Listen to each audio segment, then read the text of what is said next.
আজকে সারাদিন কি হেলদি খাবার খেলাম সেটাই এই ভিডিওর মধ্যে থাকবে। পুরো ভিডিওটা দেখো, তাহলে তোমরা সবটাই বুঝতে পারবে। আজকে আমরা সবাই ব্রেকফাস্টে খেয়েছিলাম ফল আর ডিম সেদ্ধ। ফল কিন্তু সকালবেলা খাওয়া খুবই উপকার। আর তারপর কাজের দিদি কাজ করতে চলে এসেছে, আমার কিন্তু রান্নাও সব হয়ে গেছে। তো ভাবলাম যে ও কাজ করছে, ততক্ষণ আমি সব জামাকাপড়গুলো গুছিয়ে নিই। আসলে এই কদিন এতটাই ব্যস্ত ছিলাম, জামাকাপড় শুধু জমেই গেছে, গোছানো হয়নি। তো সব জামাকাপড় গুছিয়ে নিলাম, কাজের দিদি দিয়ে কাজ করছে। আর আলমারিতে অনেক জামাকাপড় এমন পড়েছিল যেগুলো আমি কোনোদিন পরিই না, তো সেগুলো সব ওকে দিয়ে দিলাম। ও বললো, দিদি আমাকে জামাকাপড় কিছু দাও, যে আমি ওগুলো পরবো, পরে কাজ করব।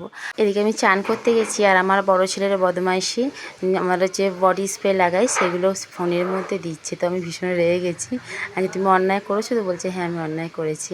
তো স্নান করে এসে কিন্তু ডিমের ঝালটা বানিয়েছিলাম। ডিমের ঝালটা সকালে বানিয়ে রাখিনি, এটা গরম গরম বেশ খেতে ভালো লাগে। ডিমের ঝালটা সিম্পলভাবেই বানিয়েছিলাম। প্রথমে পেঁয়াজটা ভেজে নিয়েছি, তারপর দইয়ের মধ্যে সমস্ত গুঁড়ো মশলা দিয়ে একটু কষিয়ে নিয়ে তারপরে জল দিয়ে ডিমটা দিয়ে দিয়েছিলাম। এইভাবেই ডিমটা রান্না করলাম, আদা রসুন টমেটো কিছুই ইউজ করিনি। তোমরা এভাবে একবার ট্রাই করতে পারো, বেশ ভালো লাগে খেতে। সকালে তো সবজির ঝোল করে রেখে দিয়েছিলাম, তো সবজির ঝোল, ডিমের ঝাল, স্যালাড, এটাই ছিল দুপুরের খাবার। তারপর বিকালে তো খিদে পাচ্ছিলো, তাই একটু পপকর্ন বানিয়ে নিলাম। আমি সবসময় কিন্তু ড্রাই পপকর্নগুলো এনে রাখি, সন্ধ্যেবেলা খিদে পেলে ড্রাই পপকর্ন, ছোলা ভাজা, বাদাম ভাজা এগুলো খাই। আর রাতে খেয়েছিলাম চিকেন স্টু খেয়ে তারপরে গেছিলাম দোকান, আর একজন দিয়েছিল পুরীর প্রসাদ।